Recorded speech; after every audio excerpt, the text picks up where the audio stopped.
Due to circumstances, I couldn't um, obviously bring you the first innings of today's game, but I got some terrific news for you. After winning the toss and batting first, Pakistan in this game, which they needed to win in order to stay alive in the tournament, ended up posting a very unlikely total of 185 for 9. And of course, South Africa will be batting second in this innings. They have to chase. And this is, of course, a must-win game for Pakistan, as I've said, who need to win to have any hope of staying in the tournament, and also beat Bangladesh in their final game. So maybe Pakistan have taken inspiration from England's performance 2 days ago against the high-flying Kiwis. Maybe this dark green army can perhaps overhaul the Proteas. We'll never know. Now, the innings has just finished, so that gives me time to obviously give you some background of the news leading up to this game. Pakistan had a bit of problems, had quite a few problems before the start with Fakhar Zaman, their batsman, being ruled out due to an aggravation of that knee injury he had, which meant that Mohammad Harris came into the side. And in addition, that was for the only change that Pakistan made. South Africa made two changes, with injury also ruling out David Miller. Specifically, he had back spasms, and Keshav Maharaj was left out in favor of Tabriz Shamsi. So, and also Miller's absence meant that Klassen came into the side. So I'm just going to show you the scoreboard in a minute. And obviously the commentary is taking a little bit of time to load from Cricinfo, but I will share the scoreboard right now so that you can have an idea of the story of the innings. Right, so obviously batting first, Pakistan were in a bit of trouble almost immediately. Mohammad Rizwan not lasting very long, being bowled off the fourth ball of his innings by Wayne Parnell. And Babar Azam again continuing his poor run of form. Mohammad Harris, of course, came into the team in place of Fakhar Zaman and ended up, after being hit on the head, it sort of hit into the grill by a fast delivery, went on to provide a very breezy start to the innings with 28 off 11 balls, 3 sixes and 2 fours in his little cameo, before he was also picked off by Anrik Nortje. Nortje himself would go on to start with 4 wickets, but was rather expensive, 41 runs off his 4 overs. And the seamers once again doing quite a bit of damage, also picking Shan Masood quite for a low score. And with 3 wickets lost in the power play and 4 wickets down by the middle of the 7th over, it was starting to look bad. But then Mohammad Nawaz and Iftikhar Ahmed combined with a 52-run partnership, which took them to the end of the 13th over before Nawaz was trapped leg before wicket. And then after Nawaz left, Shadab Khan came in and played arguably one of the greatest T20 innings under pressure. 52 off 22 balls with 4 sixes and 3 fours, deciding to hit out against the seamers late on in the innings. And of course, late on in the innings, we saw Shadab Khan, Mohammad Wasim, and Iftikhar Ahmed, who also played quite well, very well, in fact. There's 51 off 35, holing out in 3 successive balls. But the innings also featured more than a few drop catches, which ended up adding a few runs to the Pakistan total. Again, a claim for Iftikhar Ahmed for another fine innings under pressure. Half century for him too. And of course, near the end, it was Wasim also getting out for a golden duck. But Haris Rauf and Nasim Shah, the 9th wicket partnership, sort of combining to add a few singles to the total, courtesy of a rather exciting last over where there were 2 drop catches, but also a run out off the last ball of the innings with Klassen and Bavuma combining. And from the bowlers, we see that there were 5 bowlers used. The spinner, Tam Shamsi, went for 36 off his 4 overs. Rabada also was very expensive, 44 off his 4. Ngidi and Parnell certainly tried as hard as they could, and they were able to snag a wicket apiece. As I've said, the star of the show was, of course, Anrich Nortje, with 41 off his 4 overs. So certainly some very blistering late order hitting, helping Pakistan recover from a dreadful start and helping them to post what could very well be a very competitive total, chasing under the lights at the Sydney Cricket Ground. So again, confirmation of the South Africa team. No David Miller, so Heinrich Klaassen came into the team, and instead of Keshav Maharaj, Tabraiz Shamsi came into the team, which meant that once again we have South Africa had a very long tail of 5 bowlers. It was a gamble that paid off very well when South Africa played India, but against Pakistan, with certainly the bowlers now looking very well motivated after seeing the middle order pull the chestnuts out of the fire, they will look to certainly try and bowl as well as they can. Of course, Shaheen Afridi is still not quite at his fittest, so a lot will depend on Haris Rauf, Naseem Shah, and maybe Mohammad Wasim, who will be certainly expected to bowl. Nawaz will probably have to be brought into the attack, and hopefully he will have a better time of it than he did against India and Zimbabwe.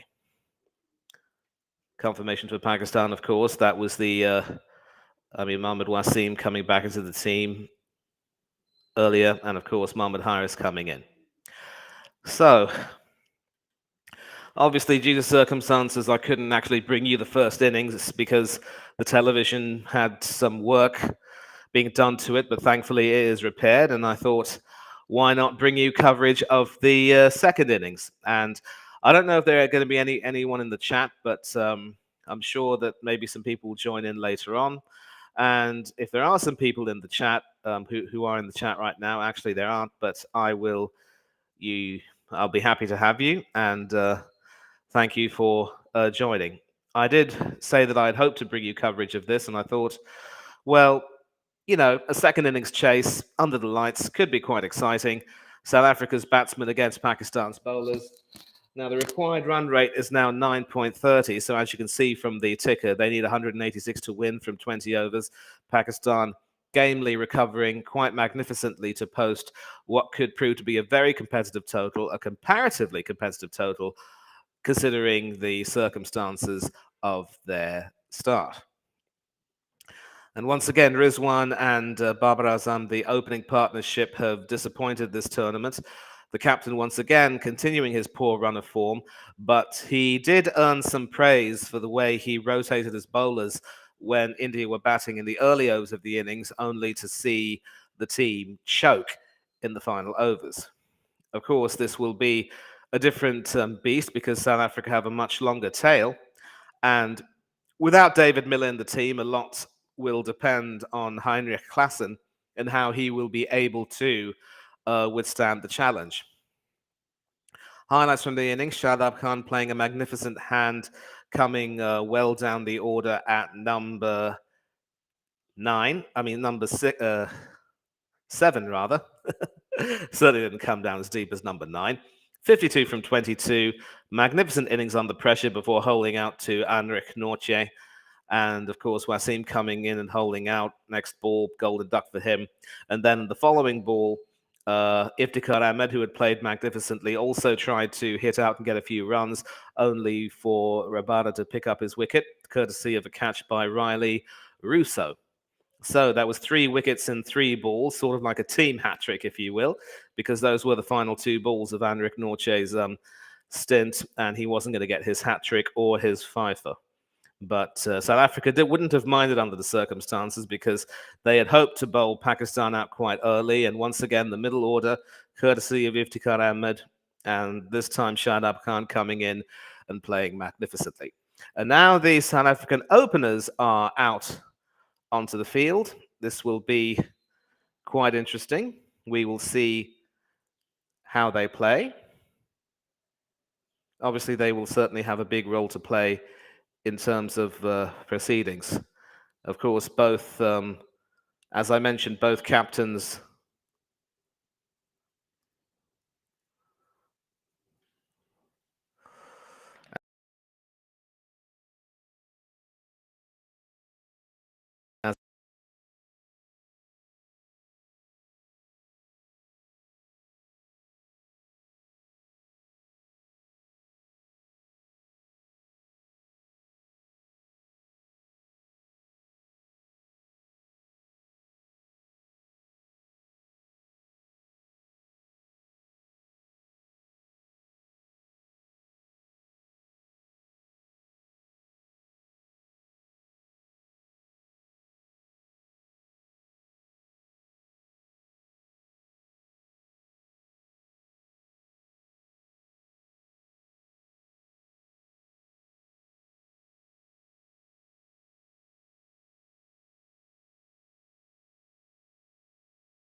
Oh, for Pete's sake. Turns out that my mic was muted. It turns out that my mic was in fact muted, so I'll probably have to repeat what I've been saying to all of you during the break. But thanks very much indeed, Blogger Hassan. Appreciate that. Welcome to the chat. Good to have you here with us, and thank you for being in company. And again, so if you're following cricket, it's good to have you along. I wonder which team you support. If you support Pakistan, and if you are able to stay until the end, I would love to have you come on the chat, and I will obviously drop the link, and you can come down and have your say. But in the meantime, we're back to the game right now. So South Africa have lost a wicket. It was Quinton de Kock who holed out to mid-wicket for a 5-ball duck. And there's some third ball of the over. Left arm over the wicket to the left-handed Riley Russo was played all the way down to cover for a dot ball. And yeah, so talking about some fantasy points, and I absolutely cannot believe that for 23 minutes my mic was on mute. So, oh boy, this was an absolute disaster. But hey, let's continue. And that has been sort of edged, but is there a man on the net? Yes, there is! And Shaheen Afridi has his second wicket, his second left-handed batsman, the dangerous Riley Russo, hoping to try to, sort of chip that all the way over third man for a 6, but not getting the heft in his stroke. And the fielder, strategically placed over there, was able to take the catch. Naseem Shah. And you can see the horror on Russo's face. He knew that he was essential. That is, of course, Shaheen Afridi's 50th wicket in 2020 cricket. A 6 in his 7 from 6. Russo's gone, and South Africa are struggling now at 16 for 2. So, a great start so far for Pakistan, and obviously they are now at least in the driver's seat, but of course South Africa's middle order will certainly have a lot to say about that. They do have some decent batsmen in their team. Obviously David Miller not being there is a huge loss, but it will now be interesting to see how Babar Azam is able to rotate his bowlers, give them the chance, but Afridi has so far proven to be his trump card, while Naseem has been a little bit expensive. Naseem Shah, of course, making up for his rather expensive over by taking that catch and sending Russo back. So, 5th ball of the over the wicket to the right-handed Aiden Markram, who played a starring role in the chase against India with a half-century of his own. A very measured, almost test match style half-century in a one-day game. And the fielder was placed over there for that very reason. And a catch very well taken indeed. So Russo was looking and looking and looking, and when he saw the catch taken, you could see the anguish on his face. And the fielder over there placed a deep third man, was kept there for a reason. Shaheen is jubilant.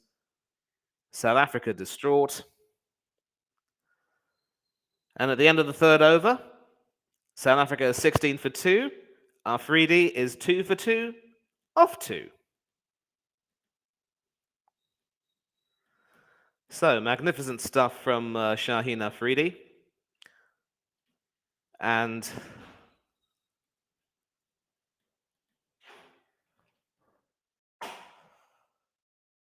wonder who that could possibly be, but anyway. And so the run rate now has already crept to exactly 10 and over.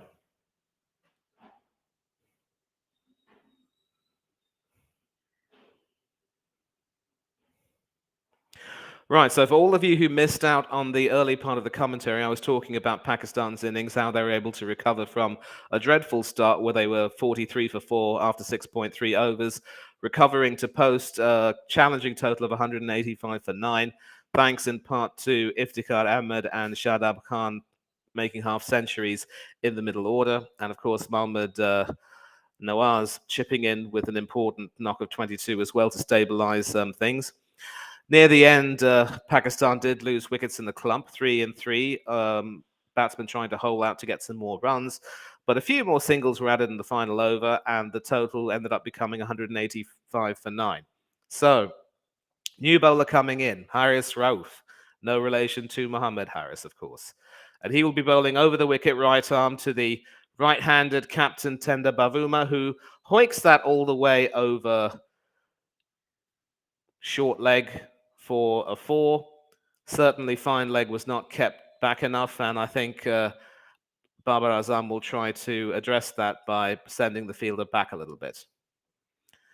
So, short, going down the leg, all Bavuma had to do was effectively guide that over the fielder, and it was going to go to the boundary, and Harris is not a happy chappy.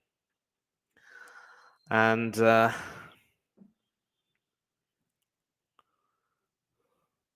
that takes South Africa to 20 for 2. So a few more boundaries like that will certainly help their cause, but might have to start getting a move on. And this could very well be the game, as it was with Jos Buttler, for Tender Bavuma to play himself back into form. And that is guided all the way to deep backward point. An attempt at a direct hit, but although it's been sent to the third umpire, Bavuma should be safe. So this has been a decent little start for the captain, sort of using his short stature to try and play the fast bowling rather well, and of course now in discussion with his experienced middle order batsman Aidan Markram, who is in at number 4. And excellent work there from the captain, who dives just in time. I think the fielders themselves knew that the batsman had reached safely, but no harm in going to the third umpire to confirm that. Easy decision for the third umpire, Mr. Wilson. Third ball, over the wicket. And that goes over Bavuma's head, and that is considered a wide. So if a ball is basically pitched and goes over the batsman's head, that is considered a wide. And so that is effectively another run added to the total.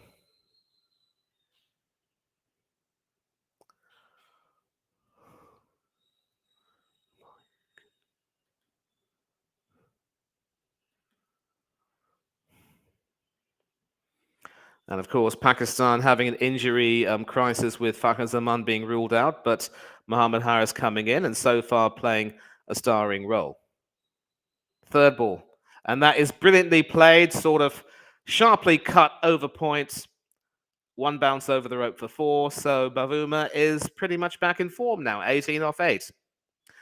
Not a good time right now for Haris Rauf. I think he's so far gotten the length wrong. Every single ball he's bowled has been a bit too short, and it's been meat and drink for the short South African captain. Fiercely cut over point. A tracer bullet. Nobody was getting that.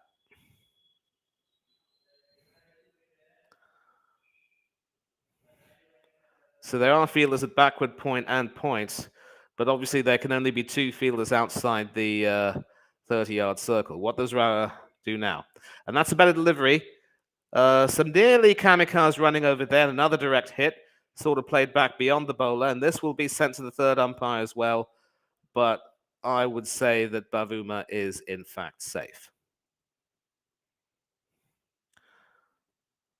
Well, the Pakistan bowlers are running together. They seem to be quite happy, but I'm pretty certain that on second glance of that, Bavuma would be safe. But Some rather kamikaze running there because Bavuma had set off down the ground. Markram said no. And even here as well, he is safe. So excellent work there from the skipper. So far, he's done everything right. And not out. So basically, in the first overs of this innings, the first and third overs were bowled by Shaheen Afridi, who was able to snare the wicket of Quinton de Kock in the first over, and also the wicket of Riley Russo in his second over, which was the third over. In between, Naseem Shah had the second over and was rather expensive. And a little bit of delay there. He would have been better off trying to sort of hurl that to the wicket. And so the fifth ball is sort of popped by Aiden Markram all the way beyond extra cover rather, for a boundary of his own. And now he's off the mark. Fourth boundary of the innings, very well welcome in what is also proving to be an expensive over. So this could be where Pakistan end up coming short, because as well as Shaheen Afridi has bowled, Naseem and Rauf have pretty much given away quite a few boundaries. Last ball. And that is hit high. Is that hit long enough? Yes, it is, because obviously the fielders were not inside the circle, and that has also gone all the way to the long on boundary for another boundary. So 4 boundaries off that over, 20 runs in total, and South Africa 36 for 2, and that would suit them just fine. Thank you.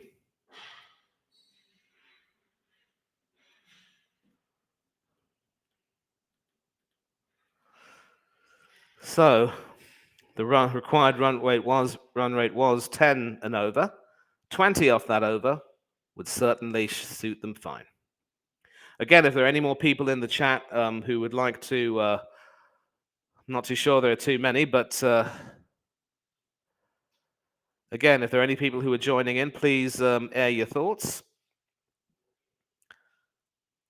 And South Africa as well had to make 2 changes to their team. They dropped the left-arm spinner Keshav Maharaj in favor of Tabrez Shamshi, and David Miller, succumbing to back spasms, was replaced by Heinrich Klaassen. And so the first ball of the next over by Naseem Shah over the wicket to the right-hander Bavuma, who played that beyond, played that to mid-off for a single to get off strike. So it's Bavuma and Markram at the crease.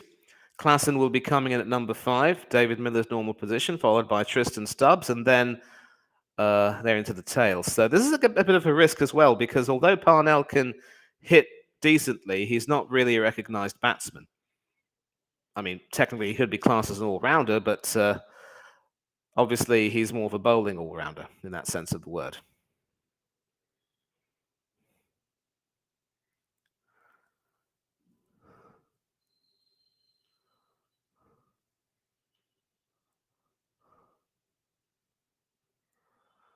Second ball over the wicket to the right-handed Markram is a dot ball. And the sign over there says it all, positive vibes only. So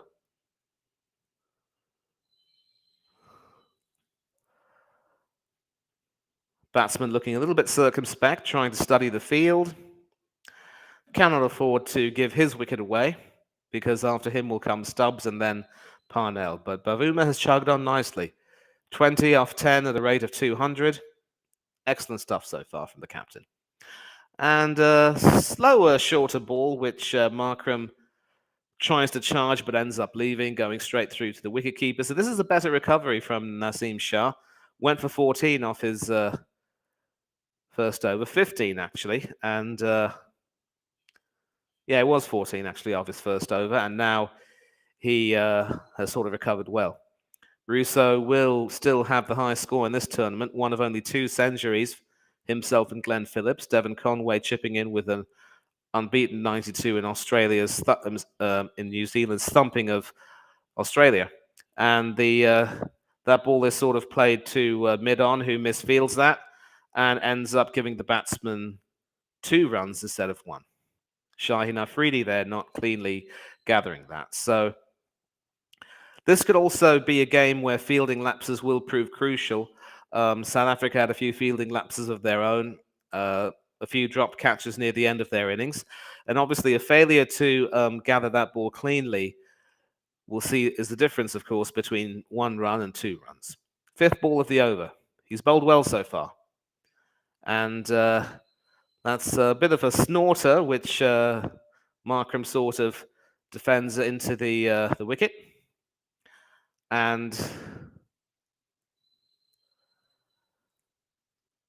it's been a good recovery. A sort of slower ball, a sort of an off spinner there. And obviously Markram wasn't quite able to get to grips with that ball coming at him.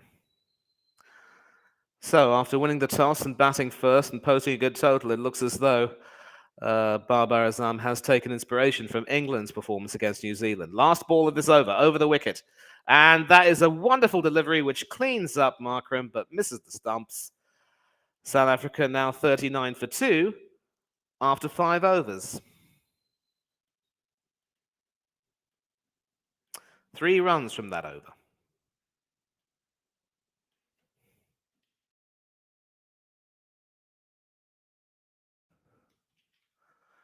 So the required run rate is now coming up to nearly 10 again. Obviously, the recovery after conceding 20 off that previous over has been good so far. The only problem is, with 2 right-handed batsmen in, if Mohamed Nawaz were to come on to bowl, the onus will be on him to make sure he maintains the line. Again, it will be interesting to see what Babar Azam does with his bowling attack, who he brings up, because Shaheen has been magnificent so far, 2 for 2 off 2. And looks as though Mohamed Wasim is coming into the attack. 21-year-old fast bowler, 32 wickets. Certainly could provide some trouble. Not a bad option at second change. Over the wicket to the right-handed Bavuma. Well, as I say that, we have another Bavuma trademark slash over point for 4. Definitely reminiscent of the great Herschel Gibbs at his peak. And another example of how you do not want to bowl short and wide. That was short, that was very wide. It had hit me written all over it, and Bavuma obliged. Just stood there and delivered. So the Pakistani bowlers need to be careful. They need to get their lines right. They cannot afford to play Bavuma back into any semblance of form. He's chugging along well at 24 off 11 now. Second ball, over the wicket. And that's short and sort of played down to the ground. Markram says, stay where you are, Skip. Don't even think of coming down. So a dot ball. And surprisingly, the bowlers haven't been able to get anything quite like the swing they needed. It looks as though they're trying to bowl short, but you cannot bowl short against a short batsman. Sachin Tendulkar has been perfect proof of that. Third ball. What does Mohamed Wasim do? And that is played all the way to the man standing at gully for a single. And that brings Markram back on strike.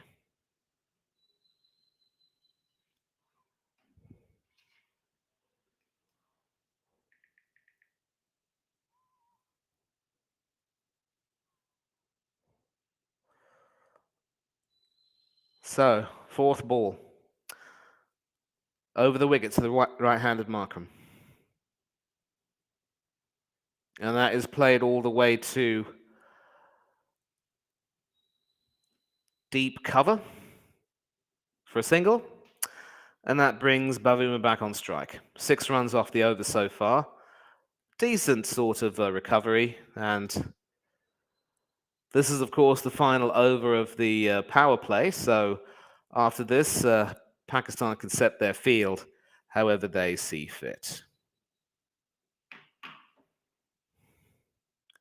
And hoiked all the way over mid-wicket. It won't go to the boundary, but the batsman should get a comfortable double rather. And South Africa end that over at 47 for 2.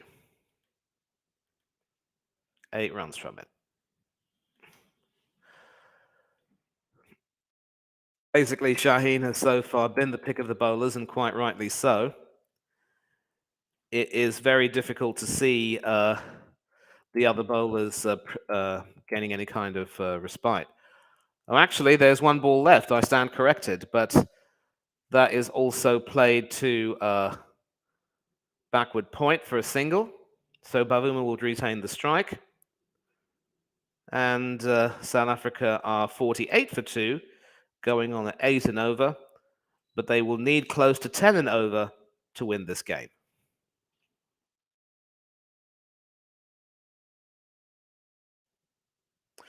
Some more messages in the chat. Werewolf! As I've said, I'm sure you're happy with England's result 2 days ago. Now Pakistan are in the same boat. They still have it all to do, because even if they beat South Africa and Bangladesh in their final 2 games, it will remain to be seen whether they can have the better record, because South Africa should still have 4 wins from their 5. India should definitely have 4 wins from their 5. So it might just be too little too late. India and South Africa still look favourites to qualify as group winners and runners-up from the group. South Africa obviously qualifying as group winners due to their better head-to-head record against India. South Africa are 48 for 2 off 6 overs, going at 8 and over, but the required run rate is now at close to 10. And it is Haris Rauf back into the attack, and Bavuma backs away to leg side, hits that high. Is that long enough? Yes, that is. So the South African captain is almost certainly back in form. Basically sat up quite nicely for him. 12th 6 of the match, and he is chugging along magnificently. So not necessarily a bad delivery, but definitely a premeditated shot where he sort of moved his back leg all the way to his offside and hoiked that all the way over what looks like square leg. And you can see the disappointment. And I see the captain has taken it upon himself to get himself into form. Single down to square leg, and Aiden Markram is on strike. So as good as Bavuma, as well as Bavuma has batted so far, he knows that South Africa need more shots like that. India cheaters. Bangladesh should have won. Yeah, I'm sorry that we weren't able to cover that yesterday due to work commitments, and we will be speaking about that, Hanno and I, when we do our review show and preview show later on in this week. Third ball. Swinging all the way down, but Markram is able to play that all the way beyond mid-on, and that goes to the boundary. So once again, Haris Rauf having no joy so far. He's gone for 31 now off 1.3 overs. Been very, very expensive, and I think the South Africans have chosen to target him. And he's looking really uncomfortable out there, and as a captain, you are torn between taking him out of the attack or giving him confidence. And I think Babar Azam will start to realize that it might not be good to keep him on. Fourth ball. Played down the ground. Should be at least 2. And it's a very comfortable 2. And that takes South Africa to 60 for 2. Obviously, the 50 was reached with that 6. Still hope among the Pakistan supporters, but they're not really enjoying the sight of seeing their bowlers being tonked around the park. But so far, 35 for Bavuma, 4 boundaries and a big 6 over square leg. And that is brilliantly fielded at point, but South Africa should still get a single. And anything to sort of help, stop the flow of runs will always be appreciated at this point. That was being played to backward point there, and excellently fielded at what is in fact the gully region.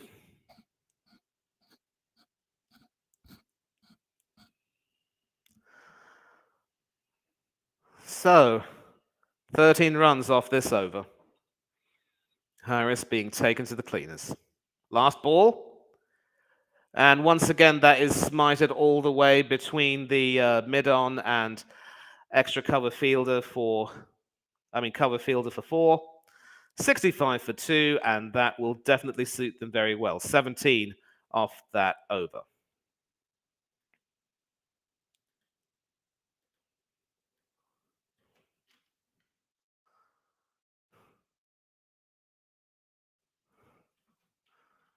Need 121 to win from 13 overs. So obviously big overs like that will help the South African cause. And it looks as though Haris Rauf might have to be taken out of the attack because he has been expensive. 2 overs for 37, a 6 and 6 fours. Not good reading for him at all. Back to the chat. Should have been 17 overs instead of 16 for the Bangladesh batsman. And playing against India is like playing against 13 players because the on-field umpires are included. Some contentious stuff over there, but I will say that Bangladesh lost that game at the toss when they chose to bowl first. And obviously, their bowlers were powerless against the batsman coming up. So Shadab Khan coming into the attack. Interesting to see how well he will bowl. And it looks as though spin is being brought into the attack, but it's not the left-arm spin of Wasim. It's the leg spin of Shadab Khan. Has he induced the edge? It looks as though he has. And Bavuma has, in fact, gone. So, an inspired bowling change with the leg break used. He's definitely having a star turn today with rollicking 50 of 22 balls, and now the first delivery. Beautifully bowled. You can see the twirl. The faintest of edges. He looks right back. Mohammad Rizwan taking the catch, and you can see how much that means to them. So, it's all happening. It's all happening. And now, suddenly, after a breezy 36 at nearly 2 runs a ball, or nearly 200, Bavuma is back in the hutch. And one more wicket will bring the South African tail into play. 65 for 3. So, it's not all over yet for Pakistan. They do sense a way back into it, and so it looks as though Aiden Markram will have to play another match-saving innings. But Pakistan could fancy their chances here.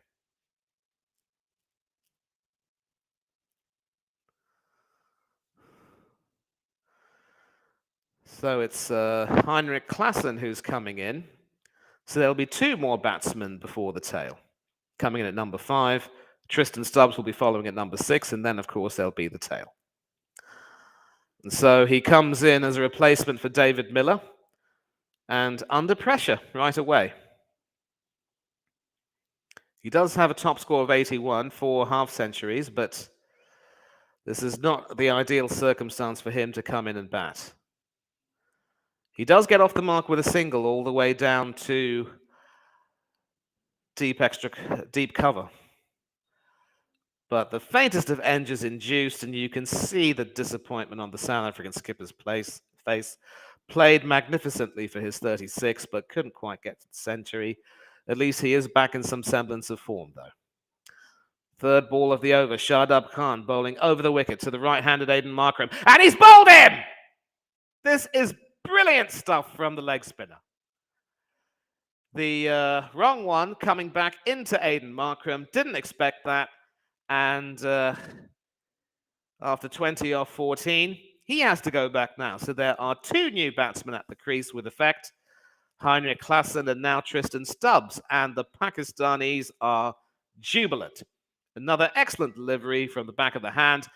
In fact, that wasn't the wrong one. It was the straight one, which went straight on and castled Aiden Markram. And Pakistan are now in a bit of trouble. 66 for 4, 7.3 overs, 4 fours for Aiden Markram in his 20, but it is all happening now.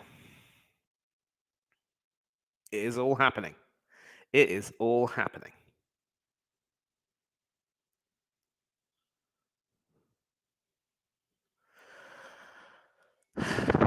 Well, an inspired bowling change.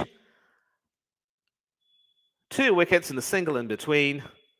And with Klassen and Stubbs at the crease, it looks as though Pakistan are right on top.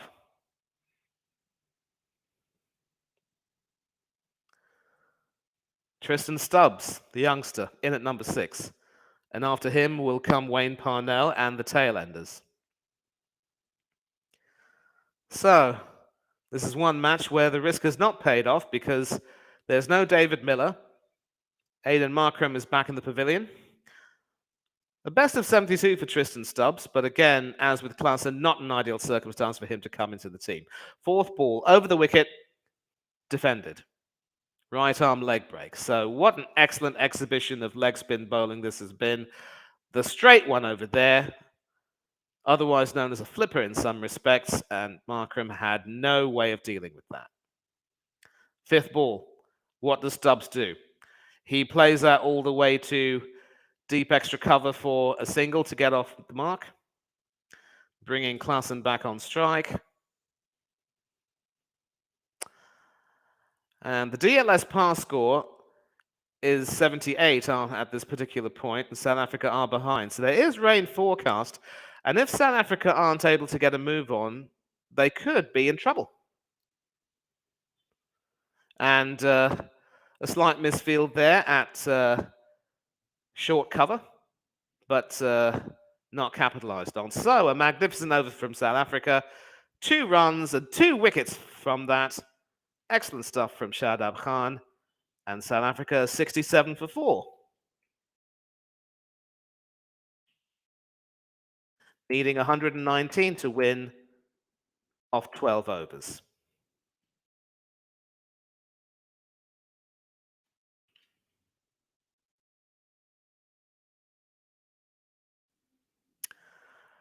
Okay, anyone else in the chat?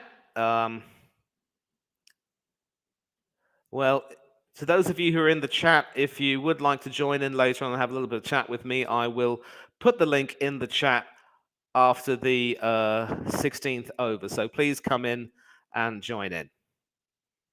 Either the 16th over or after the 8th wicket, whichever comes first.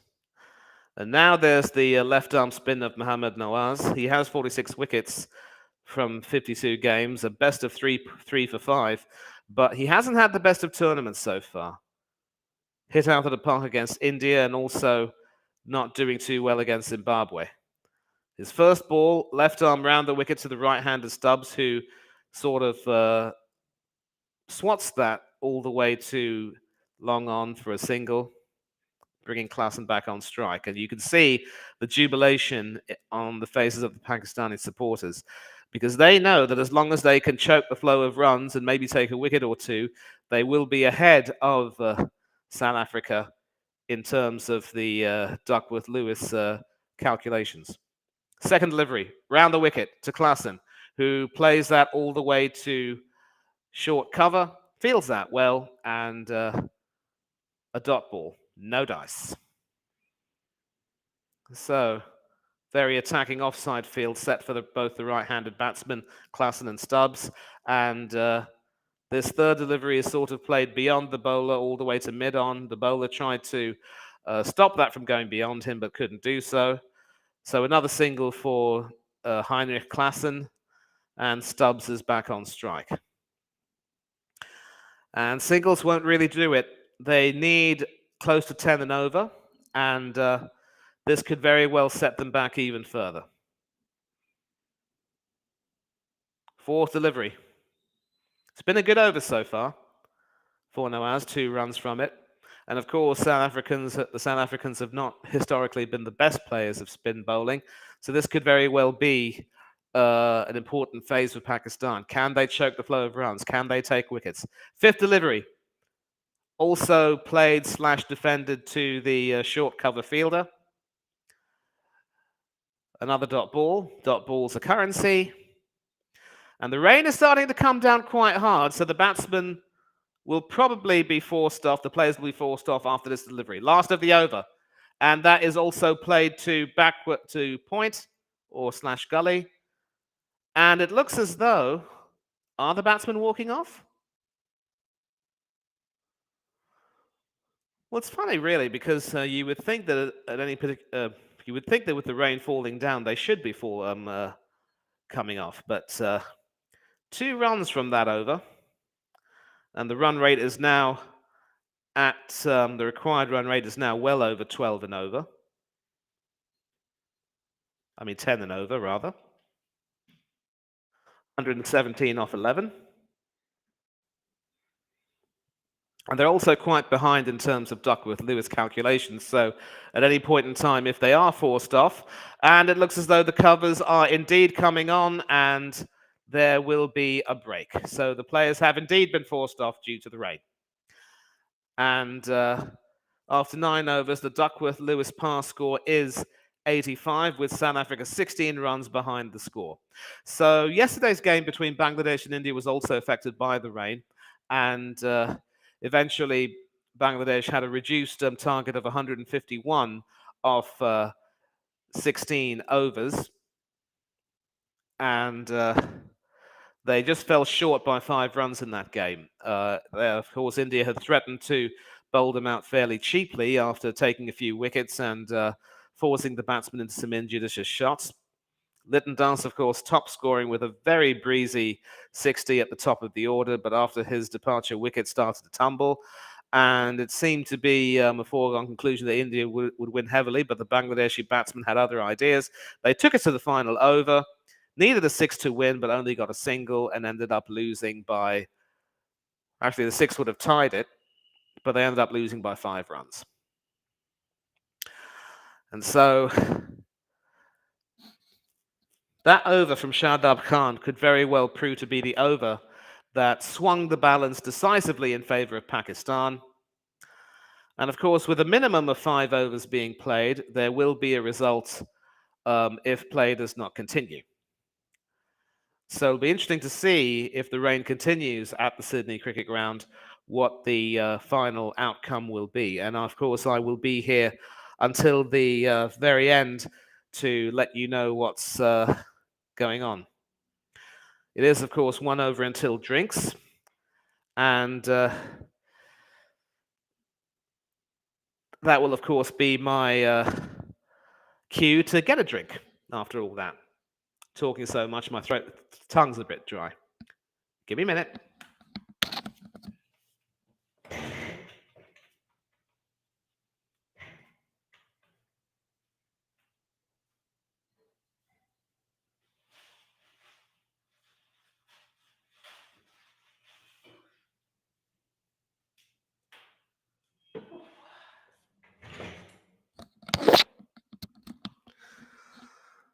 Yeah, not really a good sign when play is interrupted for rain, but you know, it is what it is, and that's the way the game is sort of played.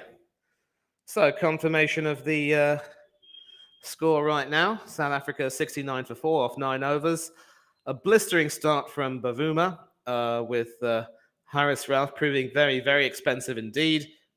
But then with Shadab Khan coming in with those 2 important wickets, 2 for 4 off his 1 over. And Shaheen Afridi also chipping in with those 2 important wickets at the top of the order of Quinton de Kock and Riley Russo. South Africa are now behind the 8 ball. They obviously need 117 more runs to win from 11 overs at the rate of more than 10 and over, but at least 10.5 or 10.6, according to my calculations.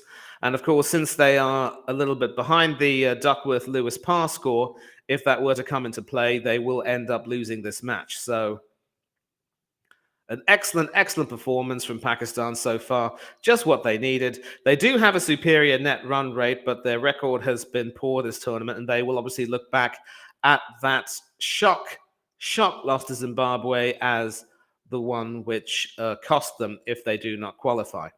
Of course, South Africa have a record of played 3, won 2, with 1 no result, but this defeat could very well set them back a bit, and they will obviously need to win their final game against the Netherlands to ensure that they qualify. The Netherlands, of course, high in spirits after a win over Zimbabwe, but one cannot really see South Africa choking that badly. And so, showing highlights of the first wicket, Quinton de Kock basically holding out to short cover where the catch was taken by Mohamed Harris.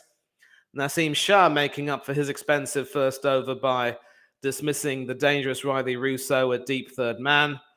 Russo had slashed Shaheen Afridi to deep third man, the hope of getting a boundary, but only found the fielder, and you could see the dejection on his face there.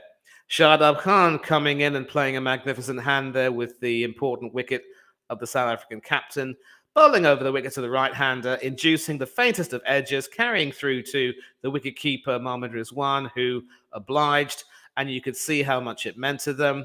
And what started off well became better with an absolutely brilliant straight delivery, going straight on, and castling Aidan Markram, who didn't quite know how to play that. I think he was expecting the wrong one, hoping that he could play that to the leg side, but instead completely misread the line. Ball travelling down the Piccadilly, bat going along the Bakerloo, and he had to say toodaloo. And with that, 2 new batsmen at the crease, South Africa 69 for 4. And with 9 overs, of course, being played, there needs to be a minimum of 5 overs for the Duckworth-Lewis calculations to take effect. And with rain on the field, it is, of course, 9:45 local time at Sydney in the evening.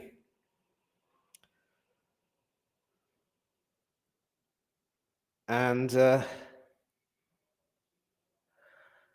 unless the rain abates within maybe the next half an hour, we should have an early result and an early departure. So, got my drink. Time to wet my throat and catch my breath. Cheers, everyone.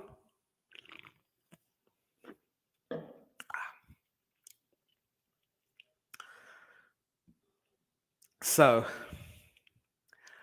obviously, the decision to do this second half of the stream was more of a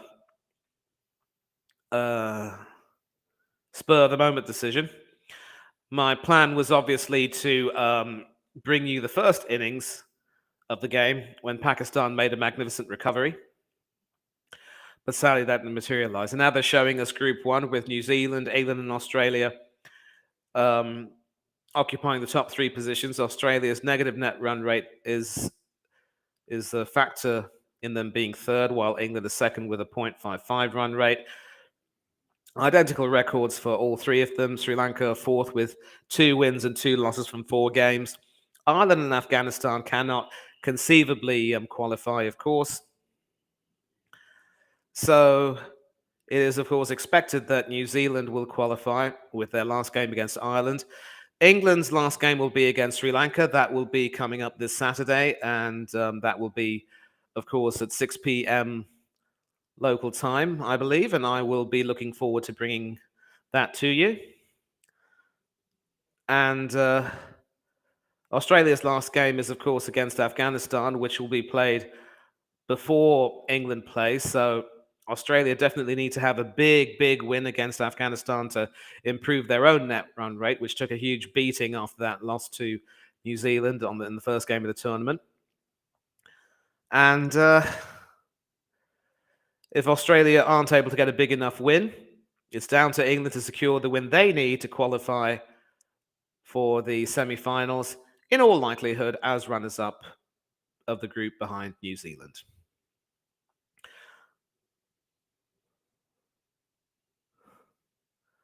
But of course, if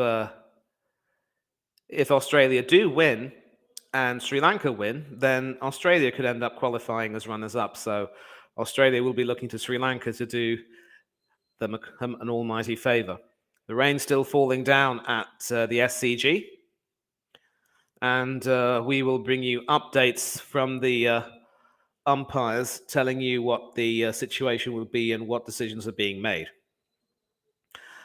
Of course, as I said earlier, Pakistan will look back on that shock one-run loss to Zimbabwe and come to the conclusion that has cost them dearly, because they've certainly applied themselves in this game, but as is normally the case, it's a case of too little, too late, finding form at what should have been the right time, but sadly ending up becoming not the right time. And India's remaining fixtures, of course, on Sunday against Zimbabwe. That should be one of the last games that will be covered in the tournament. Should be a formality for India, although Zimbabwe will have something to say about that. Zimbabwe, of course, cannot conceivably qualify, but they will look to provide another shock to proceedings. So this group is by no means over. And of course, South Africa were victims of the ruthlessness of the group stage, having won 4 out of their 5 games, only to not qualify for the semi-finals themselves. So just goes to show that there are such fine margins in T20 cricket that nothing at all can be taken for granted. And the rain has played spoil sport in many games so far this tournament. Several games, it must be said. And that is, of course, one of the risks whenever you play a tournament in Australia at this time. So, yeah, the drizzle, of course, was heavy. The covers had to be rushed on. There is, of course, hope the play will, in fact, continue. So if Pakistan do win, they will have 2 wins and 2 losses after 4 games and could end up supplanting Bangladesh in 3rd place. But obviously, that no result for South Africa means that this defeat shouldn't affect them too much if that comes to pass. So Pakistan will be depending on favours from Zimbabwe and the Netherlands, while also hoping that they can round off their tournament with a win over Bangladesh, whose net run rate has, of course, taken a very, very heavy beating. And you just never know. There could still be some shocks pulled off. These limited overs cricket tournaments are nothing. Have produced some shocks over the years, and this year should be no different.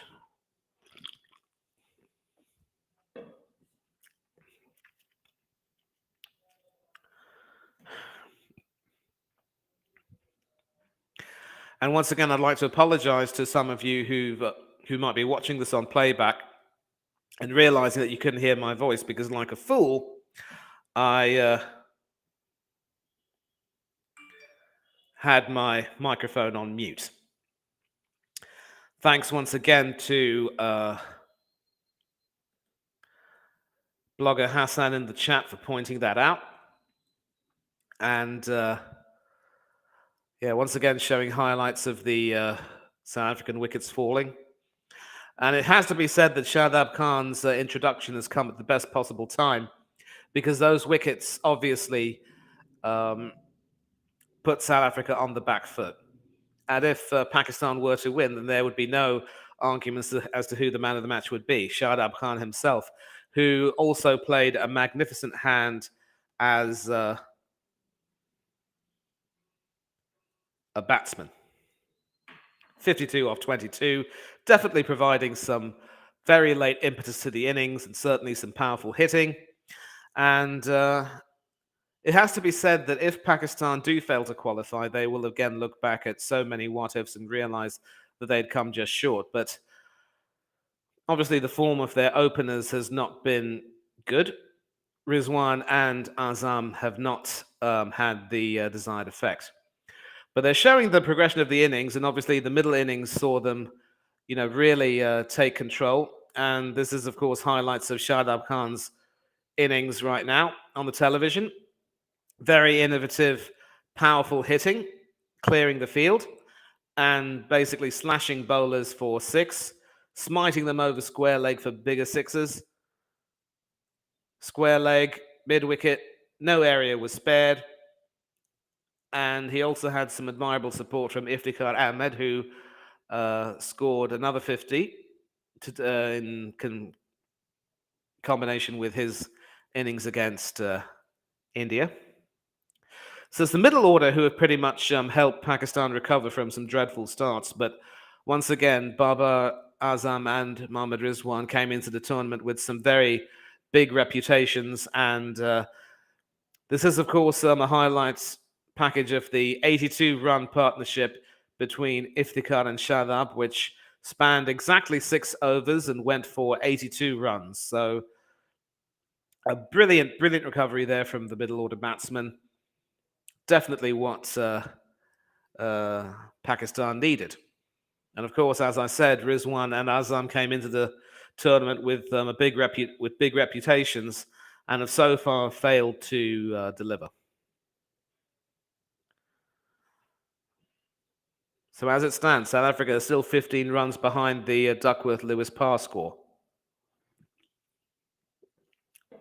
And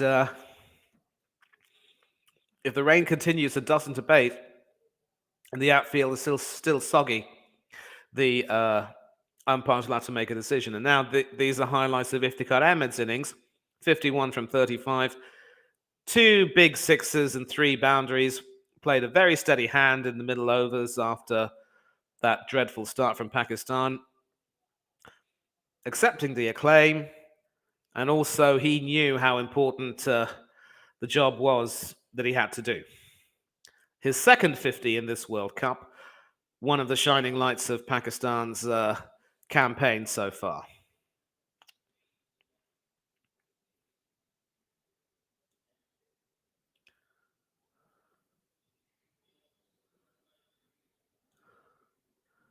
Obviously, from Cricinfo, there is there's a live interview with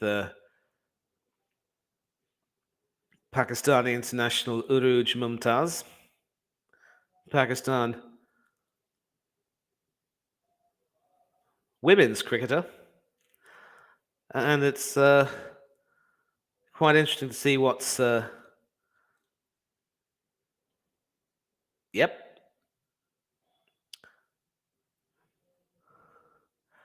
And now basically some more highlights of the Pakistan innings.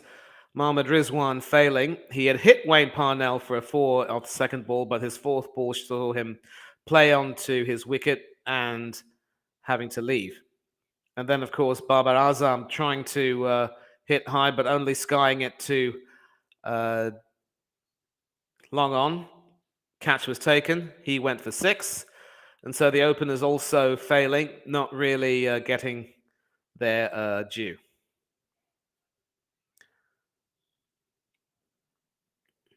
And you can see the frustration on the captain's face as well, because as captain and opening batsman, he has not had a good tournament so far. But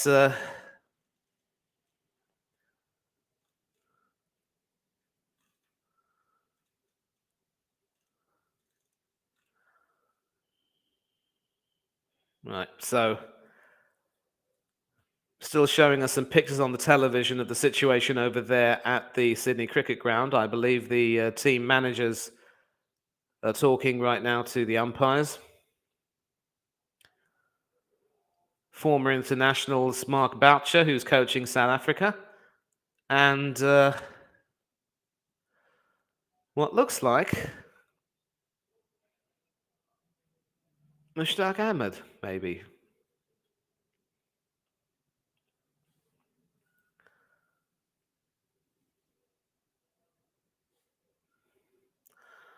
Well, it's been a little bit boring so far. I understand that there might not be too many people in the chat. And again, I will stay here until pending the next major update. And I will keep bringing to you what the situation is. It's 10 o'clock now in Sydney. So obviously, it is getting a little bit late. And I believe a decision will be made in the next in the next 15 to 20 minutes as to whether they can continue. But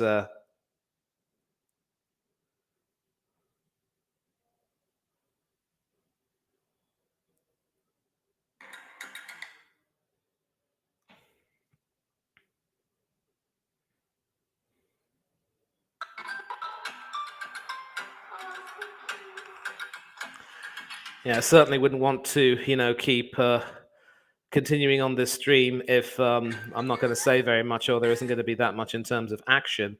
But I am keeping update here. So have they changed the pass score? Because the pass score was 85 and now it's been dropped to 84. Maybe that's a graphics mistake going on over there, but we will keep you updated.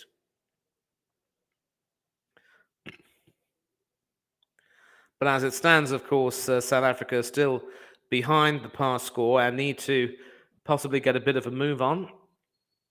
And still some discussions over there with, I believe it's the reserve umpire, Nitin Menon, who is speaking to the Pakistan coaching staff.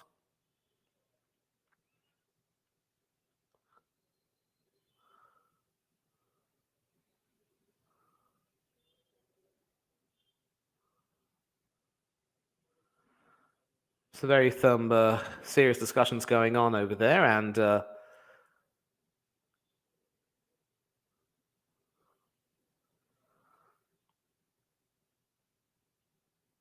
Pakistan do have a star-studded coaching staff as well. Former batsman Mohammad Yusuf in their team as the batting coach. I believe each team in the tournament has also hired a local-based consultant, invariably a former Australian and New Zealand international. That is, in fact, Saqlain Mushtaq, the former Pakistan off-spinner who is in charge of the team at the moment. Mushtaq, of course, was a legendary spin bowler in his time. And although he was an off spinner, he also developed what he called the dusra, which translates to the second. And that is, of course, the ball which sort of spins away from the batsman. So with a dusra in his armory, that wrong one, if you will, he was able to remain Pakistan's number one spinner with no room for Mushtaq Ahmed, another leg spin star who certainly had his moments, went on to star in county cricket with Somerset and Sussex later on in his career. So another recap of the story so far. Half centuries for Shadab Khan and Iftikhar Ahmed in Pakistan's 185 for 9, 4 wickets for Anrik Nortje, but rather expensive. A very breezy 36 from Tender Bavuma, 20 from Aiden Markram, but with all four batsmen back in the pavilion, only Klaassen and Stubbs are out there. A fifth ball duck, of course, for Quinton de Kock, and 2 wickets each for Shaheen Afridi and Shadab Khan. So with rain having stopped play, the players are now going to the crowd, posing for selfies and photographs, signing autographs, of course, keeping themselves occupied, and pretty much the way it is.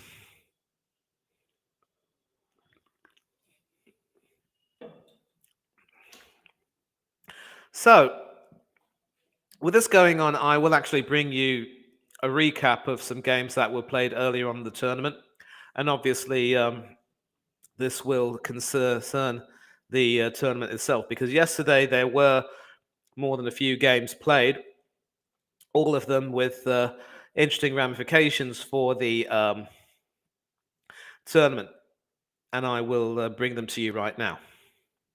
So yesterday what happened was that there were 2 games played, and the first game, of course, saw Zimbabwe come up against the Netherlands. Zimbabwe, of course, riding high after their shock win over Pakistan and having dreams of qualifying for the semi-finals themselves.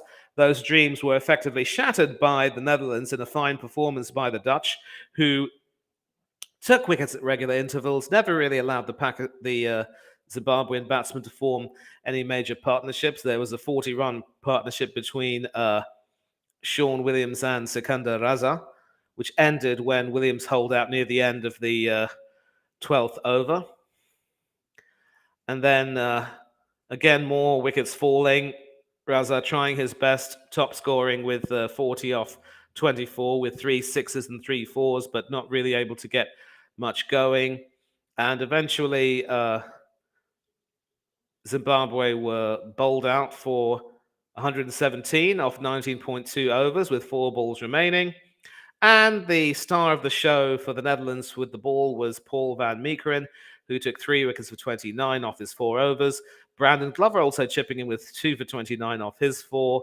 Logan van Beek, 2 for him from 2.2 overs. Bastian de Leyder, having recovered from his concussion stain in the previous game, also coming back to snag 2 wickets for himself. Fred Klaassen, obviously no relation to Heinrich Klaassen, who is playing today for South Africa, also chipping in with a wicket early on. And of course, speaking of South Africa, the former South African international Roelof van der Merwe had an over of leg break bowling, left arm leg break, that is. You could call him a Chinaman. And it was sort of a job well done. And you sort of got the impression that once they bowled Zimbabwe out for that cheaper score, it wouldn't be too difficult to knock off those runs. And of course, there is nothing South African about him. Frederick Klaassen was born in Haywards Heath in Sussex. So he was, however, raised in New Zealand before moving to Australia and then back across to New Zealand. Then played league cricket for Norwich in the East Anglia League, and then went to Scotland to play for East Kilbride. Qualifying for a Dutch passport through his grandfather, he then moved to VOC Rotterdam, earned his international call-up, and the rest is history. So nothing South African about him. He's almost as Dutch as they come. And of course, the Netherlands reply with Max O'Dowd anchoring the innings at the top of the order with 52 off 47 balls with 8 fours and a 6. He and Tom Cooper together combined to effectively take the match away from Zimbabwe with a brilliant second wicket partnership of 73. And then, even though New Zealand did lose a few regular wickets near the end, they managed to comfortably get to their target. Bastian de Leyder providing a final flourish with 12 off 12, including 2 fours, ending up unbeaten on 12. There was, of course, a late wicket with the captain Scott Edwards falling to Richard Ngarawa, but it really was just a case of delaying the inevitable. And do we see the players back out on the pitch? Well, it looks as though play will have resumed. No, we don't. No, it's not resuming yet because I haven't removed the main cover. And it looks as though the umpires are still in discussion. It looks as though the outfield is getting a little bit dry. So will they decide to remove the cover? Has the rain in fact stopped? It looks as though the rain has stopped. They're checking out the outfield. But back to the Netherlands against Zimbabwe. Obviously, 2 wickets apiece for Ngarawa and Muzarabani from Zimbabwe. No wickets this time around for Razar, although he only bowled an over. And Luke Yongwa, who came into the team in place of Brad Evans, not the best decision in hindsight, went for 25 runs off his 2 overs, exceptionally expensive. And with this defeat, of course, this meant that Zimbabwe's chances have all but ended. They could spring a surprise if they beat India in their final game, but that looks not really likely. The outfield is starting to look a little bit drier. They're sort of driving 2 small trucks around the SCG connected by a rope. And I believe that rope is basically used to try to clear some water away from the outfield, trying to make it as dry as possible. So we could very well see a resumption of play in time for maybe a few more overs, and obviously with a revised target. So back to this, the Netherlands winning by 5 wickets with 2 overs remaining. A very comprehensive, brilliant win. And obviously, the Netherlands themselves cannot qualify for the semi-finals themselves, but they've certainly proven that they are capable of springing a few shocks, and that is pretty much why a lot of these associate nations are in the tournament in the first place. And so, going back to the results again, we will now speak about the India-Bangladesh clash. Obviously, due to work commitments near the end, I could not bring you the full play because I didn't want to obviously do most of it and then not be able to give you the rest of it near the end, because near the end it got exciting. Uh, India, of course, Bangladesh won the toss in this match and surprisingly elected to field first. And from watching that innings, I sort of concluded that the Bangladeshi bowlers lost that match by bowling the wrong line to the batsman. You could see Virat Kohli top scoring with 64, ending up on 64 not out. And Rahul Lokesh coming back into form with a very breezy innings of 50 off 32, a nice 50 for him. Four sixes and three fours rather. Healthy strike rate of above 150.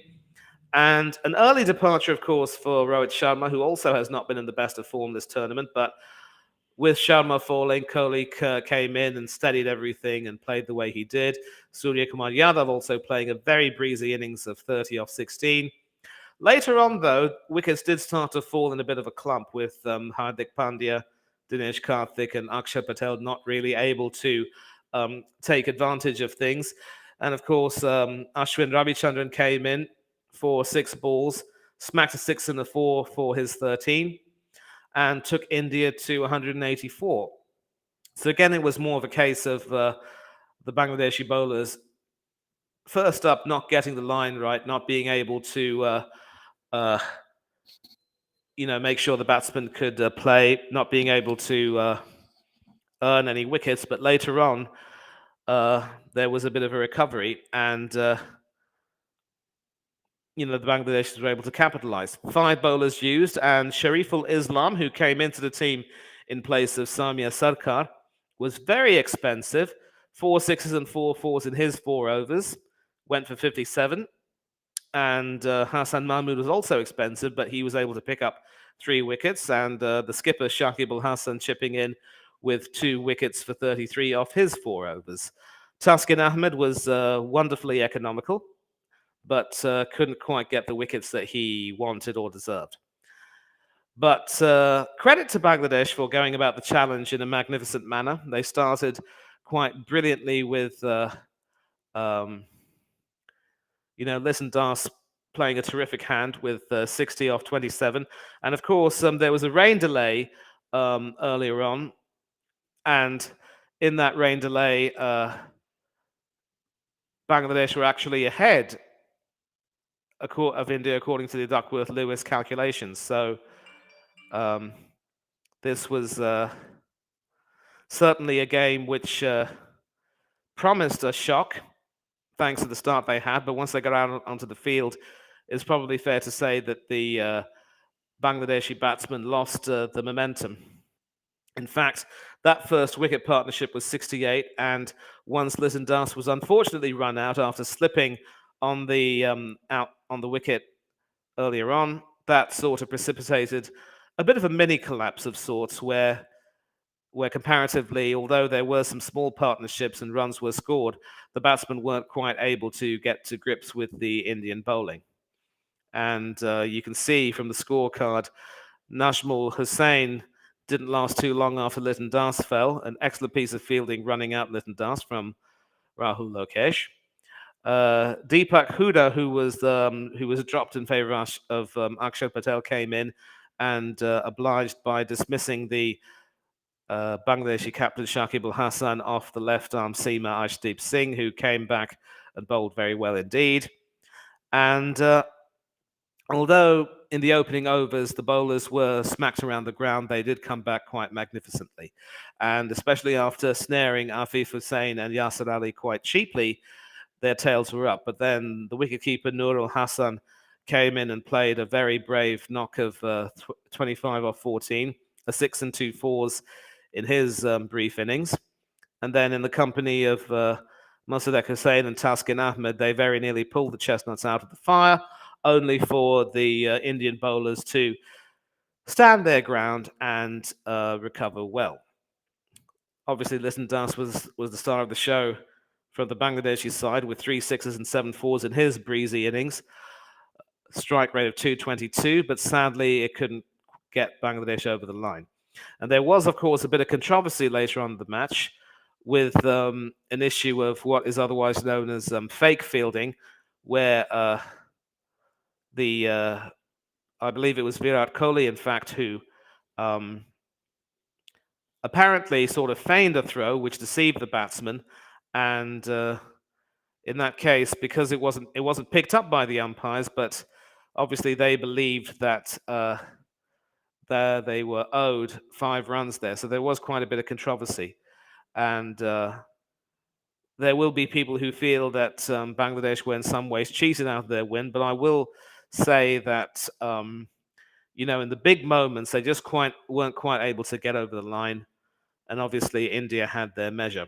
And of course, Harshdeep Singh recovering after an expensive first spell to come back and take 2 wickets, finishing with 2 for 38 off his 4, 2 wickets as well for Hardik Pandya, and Mohammad Shami chipping in with the important wicket of Najmul Hussain.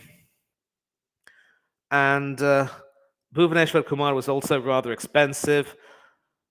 So basically, it was a case of the Bangladeshi players not able to truly, grasp the big moments. They had their opportunity and just couldn't get it, and it was India's experience which won through in the end.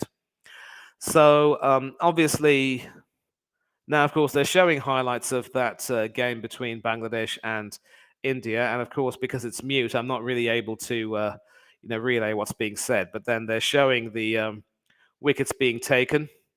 Bangladesh, of course, also have themselves to blame for a few dropped catches at inopportune times.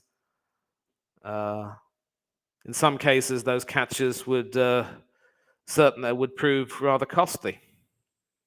Rohit Sharma, of course, departed early, but then once Rahul Lokesh and Virat Kohli were at the crease, it was a case of them continuing to make hay as long as the sun was shining.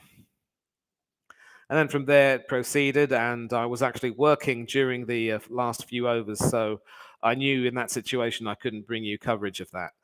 And obviously today I wanted to bring you coverage of Pakistan's first innings, but sadly circumstances dictated that couldn't happen. But hopefully we will see a resumption in play, and I will bring you the remaining overs of this South African run chase. More people in the chat. Yeah, I see Eagle-Eyed Football is in the chat. Big up. Not really into cricket, but heard there's been some controversy lately. Yes, I was just talking about that controversy. And certainly the conditions when Bangladesh and India played yesterday weren't really controversy-free, so to speak. You could perhaps say that, India did enjoy a bit of the rub of the green. And certainly there was one incident where, as I said, Virat Kohli was deemed to have been guilty of, fake fielding, basically feigning a throw when the ball wasn't in his hand, which would have cost India 5 penalty runs and possibly affected the result. But it wasn't picked up by the umpires at the time, and I'm not too sure that there will be any retroactive adjudication of that. So Bangladesh can also, if they fail to qualify, look back on that game against India as another what might have been. And clashes between these two nations, ever since Bangladesh became a serious cricketing nation, have always, for the most part, been very exciting, nail-biting affairs. And this one, of course, was no different. So it is 20 past 10 right now in Sydney, and I will be checking Cricinfo to see the updates and letting you know what the score is. I mean, obviously, you'll know the score. The score's right there in front of you. But I'm talking about the situation with with play.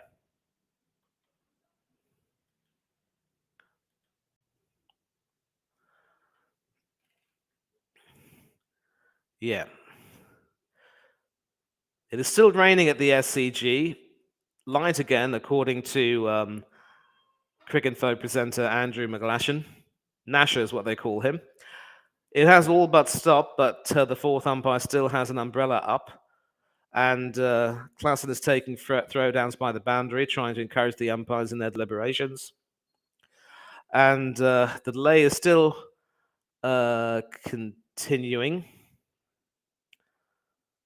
Yeah, so the covers have been peeled back, but obviously they will want to wait for conditions to truly improve. I think in the next 10 minutes or so, we will have a decision as to what will be the outcome. So, of course, I will bring you the.